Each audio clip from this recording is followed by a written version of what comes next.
let's not bury the lead. Let's just get right into what everybody's talking about this morning. The players have been in this dispute regarding the Club World Cup prize money. It essentially, the issue at hand is that it comes out to a 90-10 split on the $10 million that goes to the club, and due to a clause in the CBA.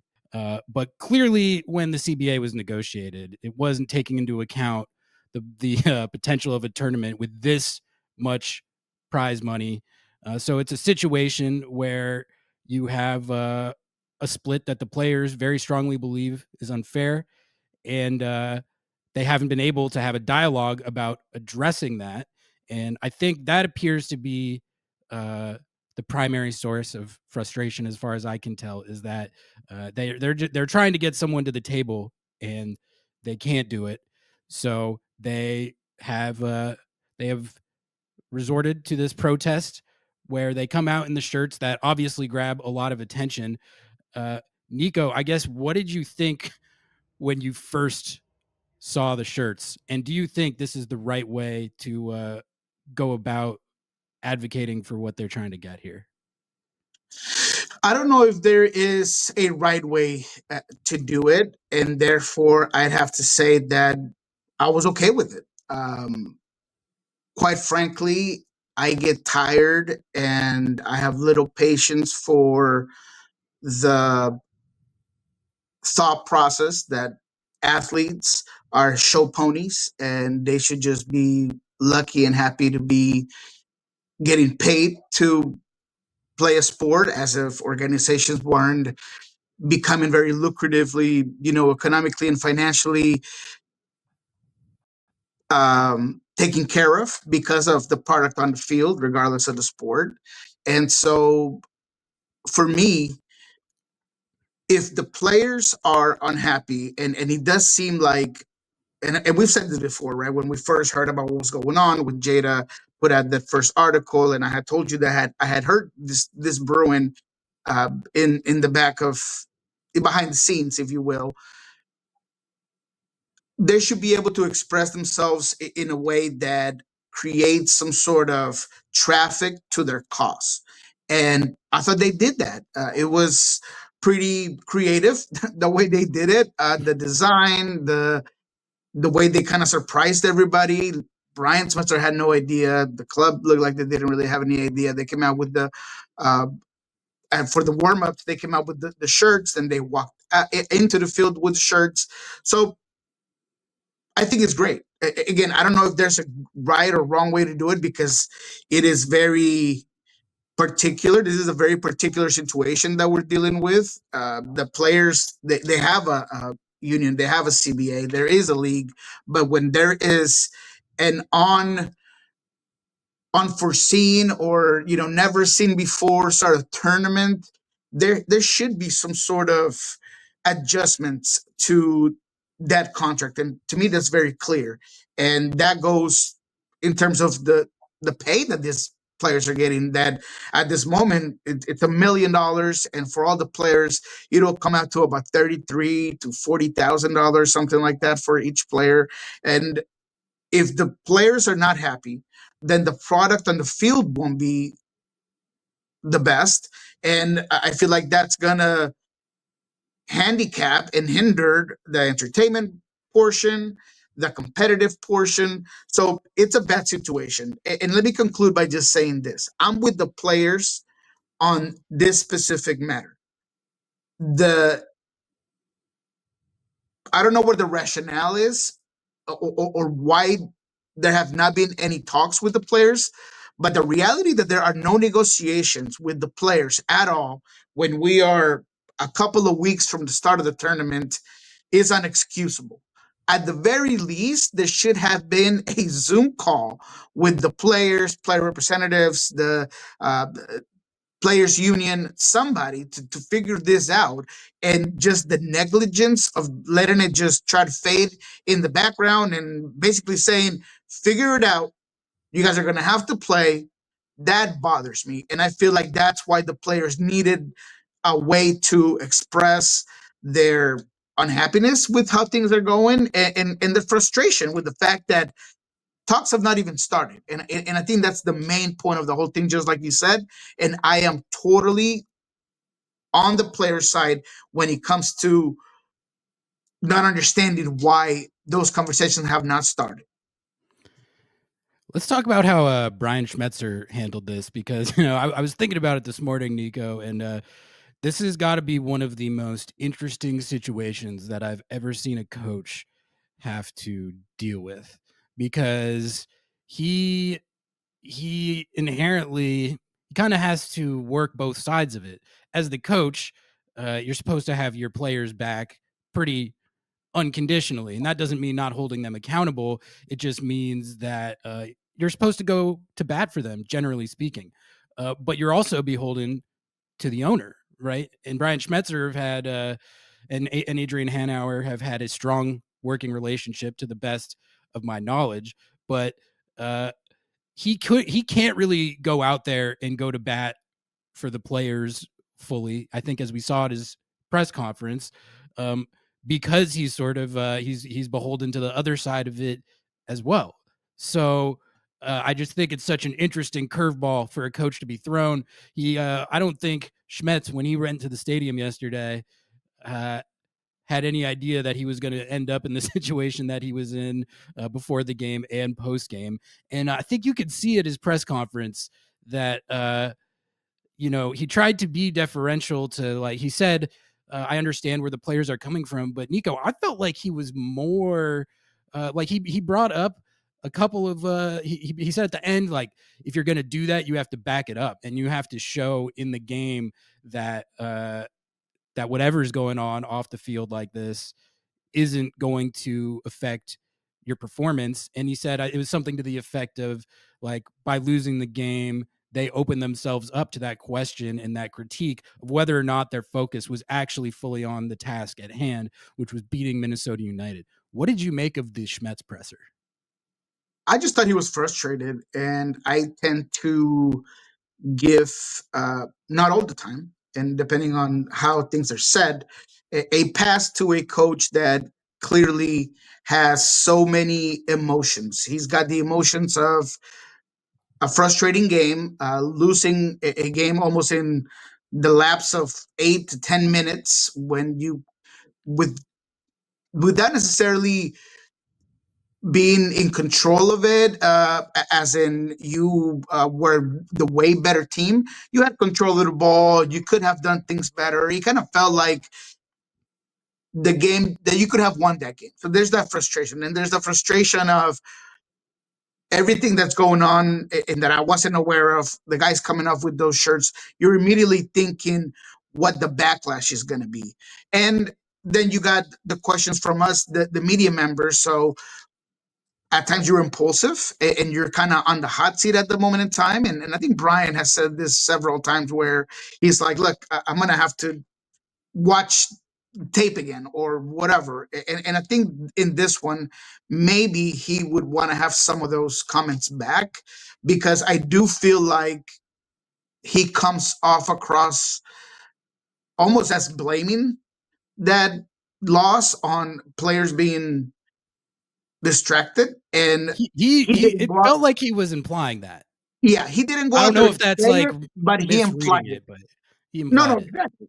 Exactly. He kind of felt like he implied it. And I don't want to misinterpret what he's saying. I'm just giving you, and I think both you and I have the same opinion on what he said.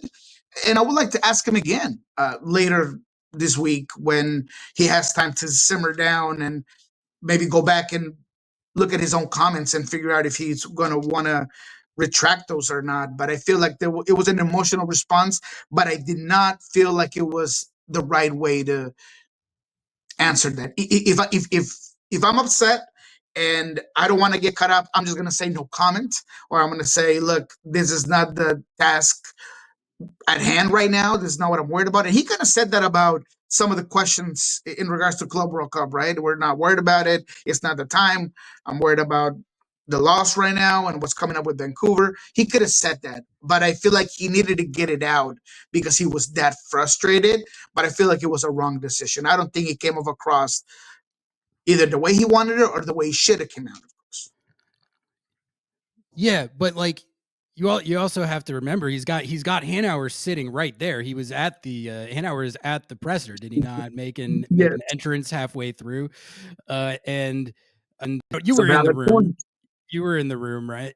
Did it feel like his demeanor and the types of answers that he was giving changed at all between like what he was saying at the start and when Hanauer came in the room? Noah said something to that effect on our post game live last night.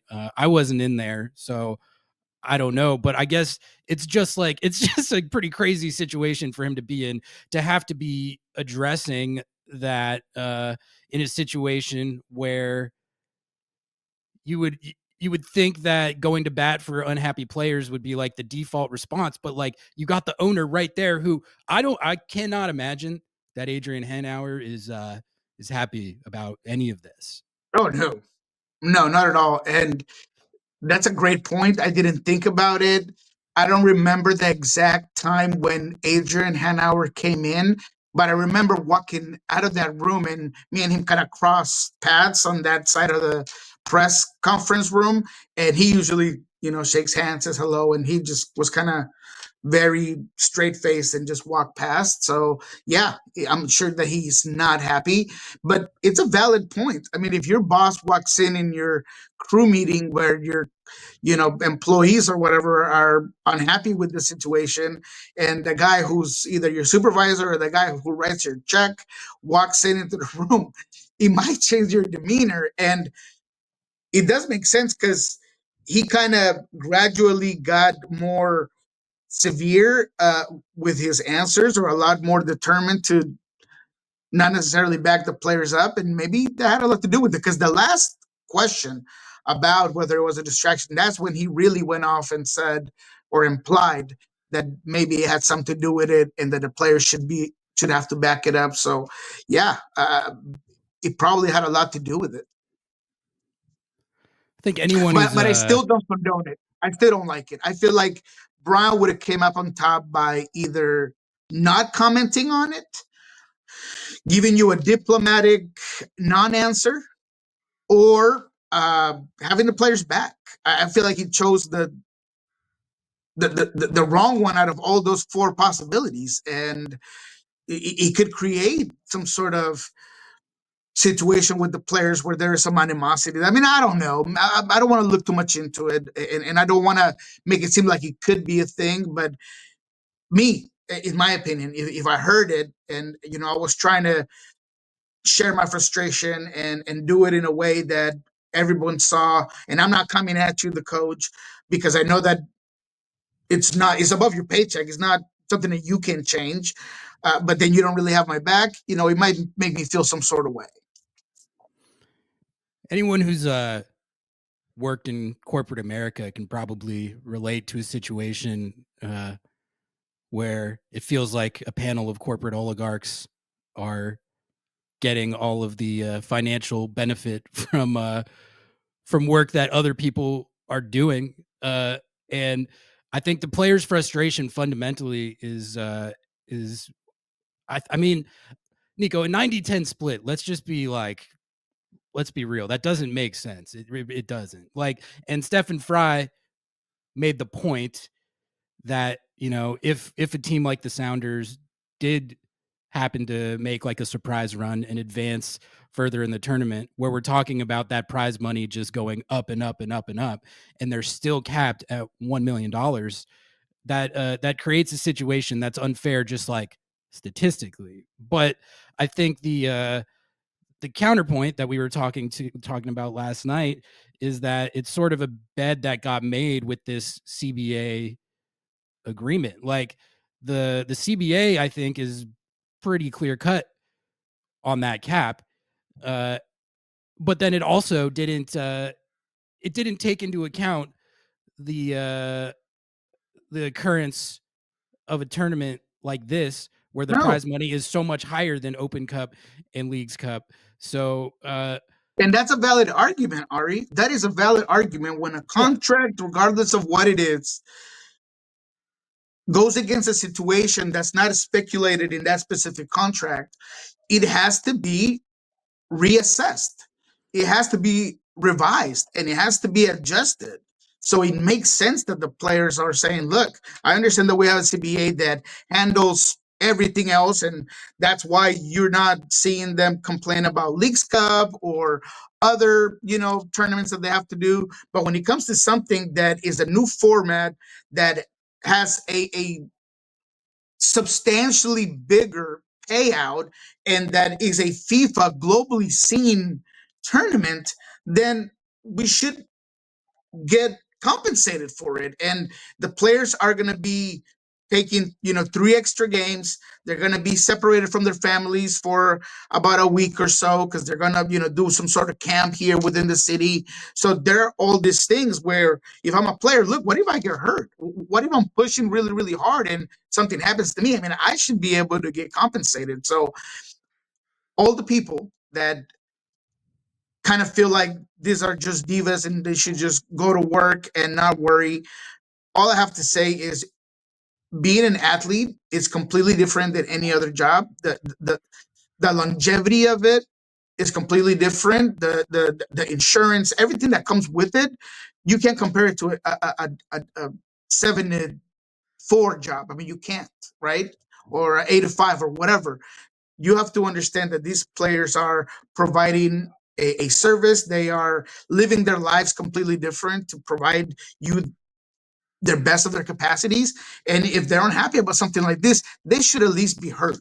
And that is the biggest point of this whole discussion and of what the players said in the locker room. And by the way, I love the way that the players showed a united front by standing behind Christian and Stephen Fry. I thought that was fantastic. But the whole point of it is that we have not even heard from anyone. We've been ignored, and that's why those shirts came off. So we are not ignored. That's the way it feels like. That seems to me like the callousness of this whole thing. Christian Roldan said at that United Players press conference, he said that it has been a distraction and it's something that they felt like it needed to be resolved long before this, and they haven't been able to start the dialogue on it. Did you think it was a distraction during the game itself yesterday? Did it strike you like that? No, no, no, no, no, not during the game. I would have to disagree with that theory simply because one has nothing to do with the other. It's quite the opposite. I want to make sure that I show up, win this game, so it fortifies my position as someone that wants to be compensated for X tournament. I mean, not one player that was on that field yesterday was thinking, you know what, I'm too caught up on this matter to worry about the game. No, what happened in the game was circumstantial, and we talked about it before. Minnesota's a very good team that handles their system extremely well, and the Sounders were unable to get clinical finishes and take advantage of the chances that they did create. And when you let a team like Minnesota stay on in the game as much as you did, you get paid for it. And we can talk about the game a little bit later, but I don't think one goes with the other. The distraction factor to me has nothing to do with it. Players have been training the same, and if anything, perhaps the convoluted schedule and the lack of time in the training field, because it was kind of a very quick turnaround from Wednesday, although you had till Sunday, but there was a day of rest. There was a day of a very quick practice on Friday that both Jeremiah and I were kind of surprised that it was that brief. So maybe that has something to do with it, but it's not about a distraction on any other regard than the calendar itself and maybe the way that it was set up. What do you think about Brian Schmetzer's quote, though, at the end there, where he said, basically, I'm paraphrasing, but like, if you're going to do that, you have to back it up, and you open yourself to the critique of whether or not your focus is fully there if you do something like that and then you go out there and lose the game. I didn't like it, but he also makes a good point that we can all kind of conclude is right. If you do something like this prior to a game and the game doesn't go your way, then you're going to be criticized. It's the exact same thing as when a boxer does the Apollo Creed entrance into the boxing match and then he gets lit up. Everybody's going to be saying, you were over here, you brought lions in, and you had, dancers, and, Lil Wayne walked in with you, and then you get knocked out. You're going to be criticized for it. This is obviously a way different situation. I'm just saying that when it comes to anything that you do pre something that doesn't go your way, you're going to be criticized. This one is completely different. But the cause, I'm for. The way they did it, I thought was fine.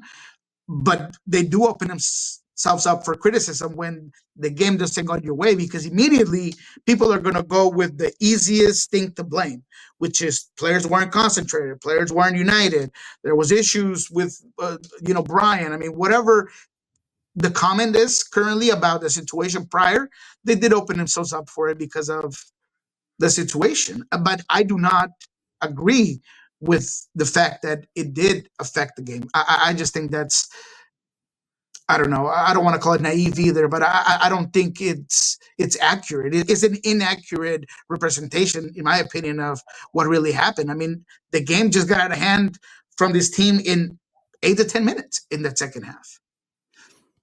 Where do you think this goes from here, Nico? I mean, this doesn't seem good.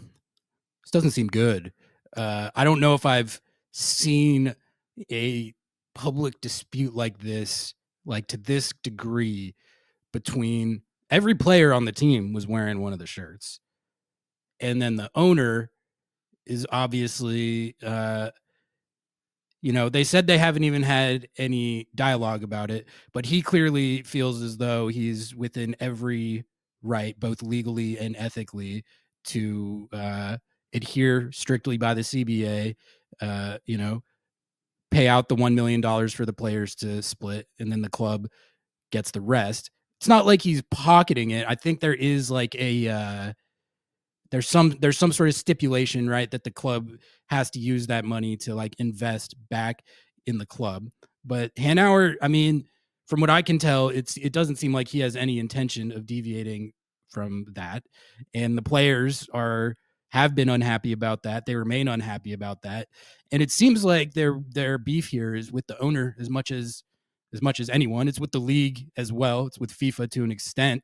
But am I wrong that Hanauer has like the full, what's the word? He could give them any portion of that money that he saw fit, but it doesn't seem like he's going to do that. So how does this get resolved? And just like, what do you make of a situation where you've got like a blatantly public feud between That's a, all the players and the owner of the team? that's a fantastic question. And this is what I know, and it's not official word of any sorts. It's just what I've been hearing. This is something that I've been gathering information just for personal purposes, just because Jada took out the story and she had some really fantastic information there. And I haven't felt like I had enough of a green light uh, to do a story of my own. But as far as I can see and understand of the situation, yes, Adrian Hanauer can give them any sort of part of that money, and that's part of the issue. But obviously, the league mandates a certain amount of money, right? Because of the whole thing. And if Adrian was to give X amount and Jorge Mas is not doing it for Inter Miami, and LAFC guys are not getting it, is going to create a big problem, because just like the players are a united front, there is a in Liga MX they call it like a pact, right? Of like the owners all trying to kind of go in the same route, and I don't think Adrian will want to do that without league permission and talking to the other owners. And so, to your question about, is this bad and where do you think this is going? I do think it's bad. And I do think that there is a chance, a possibility, because I see some very determined players that, I don't know, they take the hit for not playing the game, for not showing up. Like, You if they're think it going to, could get like that? Like I, it. I have heard, and again, this is just me, that it can get like that. And I'm not just talking about Seattle, and this is where things get even more complicated. There had been conversations, and Christian talked about a Zoom conference with Inter Miami, and staff said that they didn't want to distract the LAFC from their important game. But at least that I know, there had been conversations with Inter Miami players who Oh, are, and they were thinking about doing some sort of gesture that lays pretty closely to what the Sounders did. The only difference down there is that a lot of the power dynamics are controlled by Messi, Busquets, Luis right. Suarez, Alba, and he doesn't feel like they have turned just yet, or that's kind of what I've heard. So that's the component or the domino that's going to have to flip to really empower the players. Because if they show a united front, Yeah. Miami, LAFC, and Seattle, something's got to give. Yeah. And you could be really affecting the pockets of the tournament, the owners, FIFA. I mean, it's going to be a big problem. But just as picket lines, the united front is what holds it together.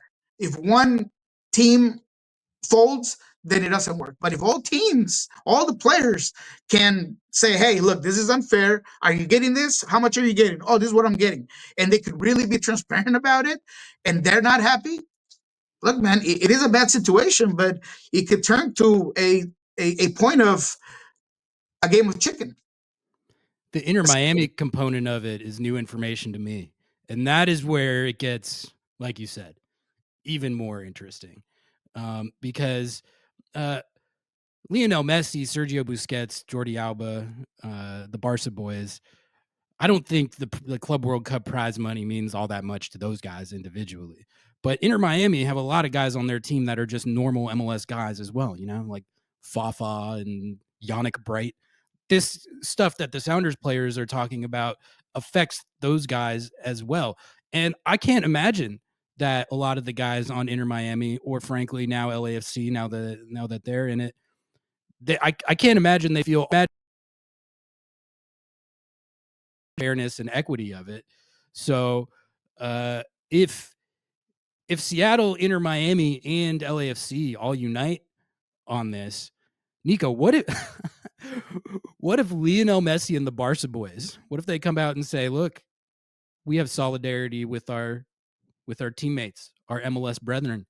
If you guys don't address this, if you don't pay us all fairly and make this more equitable for the people who are actually on the field doing the work, adding the extra games, taking the physical and mental toll of that, we're not going to play." What do you think of that, FIFA? That What if would tilt the scale, right? I mean, if there's anyone that has more juice than anyone else, is the Super Friends or the Fantastic Four, or whatever you want to call them. I mean, they are the ones that if they say this is what our stance is going to tilt it one way or the other. So if Lionel Messi does that, they would have a new deal in place to get everyone paid what they think is fair in 5 minutes. And if that's the case, then they should probably do it anyway. It shouldn't take Lionel Messi doing that to right. to get that outcome. But Yeah, but I mean, man, common sense in general would tell you that if the product on the field is provided by the players, and the players say, no, we won't go, something's got to give, because you got to get the players on the field. Now, obviously, you're going to be dealing with, suspensions and penalties and all kinds of things that could kind of come out of something like that. But if the players are willing to just, feel the heat, and they want to test it, and again, it becomes a game of chicken of the league and owners and the players. Who knows what would happen? I feel like the players would eventually get their way, to be honest, because you need to get the players on the field, and you can't start a tournament without three MLS teams, all who are hosting. I mean, come on. And again, the Leo Messi factor is even bigger, right? I mean, just Messi says, "Hey, man, I'm with the players. although I don't know if he knows anything about the players' union or anything like that, because I don't know. I doubt it. Uh, I doubt it. some of the things that I had heard from Inter Miami were all the younger players and things of that nature that apparently were talking about it. But obviously, if Messi gets on board, it just changes things. Is it really that crazy an idea for FIFA, MLS, and whatever panel of oligarchs are controlling this tournament? If like, is it that crazy an idea for them to just get together and then come out with a statement like, "Look, the CBA was negotiated one way, but clearly it didn't take a scenario like this into account. We've pooled a little bit of oligarch money, which makes absolutely no difference to any of us because we're all generationally wealthy. We've pulled it together. We got a little fund to make this more fair and equitable, and we're just gonna do that, and let's go with the tournament. Why? Like, I understand there's legal stuff, bureaucratic stuff that's over my head that I don't Right. understand. But when we're talking about people that are this like wealthy and these entities that just are profitable beyond all of our wildest dreams, such as FIFA, which like the amount of money I think that the players are asking for does it mean anything at all to an entity like FIFA? I just think that there's a pretty common sense, like easy PR win way out of this that wouldn't take any like financial weight away from anybody who would be putting up the money. So like, I mean, if I'm their PR, free advice, I would just do that. Literally, like that money doesn't matter to them. These people like are going to have the generational wealth no matter how much money the players playing in the Club World Cup get, you know? So, I mean, I realize I'm probably oversimplifying this, but in situations like this, I feel like sometimes like it's actually simpler than it might be being made out to be. I don't know. What But do you think? look, even if you're simplifying the situation, and both you and I are probably are, the fact that that hasn't already been thought about and that there hasn't been a conversation about it, that is what blows my mind. And you're right. I mean, we've asked both Adrian, I've asked Adrian and no, I think it was just Adrian that day about the way they would use this money moving forward. And he talked about, right, some of it's going to go for future players, it's going to go to the operational budget. You can move that around and you can make your players whole right now. And you're right, kind of nip this in the butt and create a situation where now the players know that you have their back and they can go out there and perform at the best of their abilities, and the entertainment level is going to be better and the situation is going to be better, and you as an organization PR wise are going to look better. But the reality of things is that it's not just Adrian Hanauer. It's going to have to be the other owners and MLS as a whole that should have been already discussed this, should have been told the players, and that statement should come out today. But that's not the case because conversations haven't even been had. And that's exactly ignoring that and just making it feel like it's not a big deal is exactly why the players had to come out with the shirts. And now we get the ball rolling. Now we hear from people. I talked to Michael Boxall after the game, and he didn't really know what was going on, but he understood that the players were unhappy with the terms of this tournament, and therefore they had the right to back that up. And he was all for it, and he had no idea about what was going on. But now that people are starting to figure out and hear what's really happening, I'm curious to see what the level of support in terms of their fellow players across MLS. And I'm not just talking about the people that are in this Club World Cup, just random teams that like Minnesota that maybe they're thinking, look, for the future, just like Christian Roldan said, Vancouver might be in this tournament in the future, and all of these teams might be in the future. So we're kind of fighting for everyone. That sort of thing can't create a big union of just players showing support. So all of those things are interesting. But going back to your original comment, that statement, that route should have been thought about already. And the fact that the players had to do this show of unhappiness and protest for it to get the ball rolling is counterproductive and is unacceptable by an MLS league that right now has a huge responsibility, because all eyes are on MLS. All eyes are on US soccer. All eyes are on the United States as the hosting country and federation for this huge tournament, the first of its kind, with all the best of the best from every confederation. You should be doing more. You should be more concerned.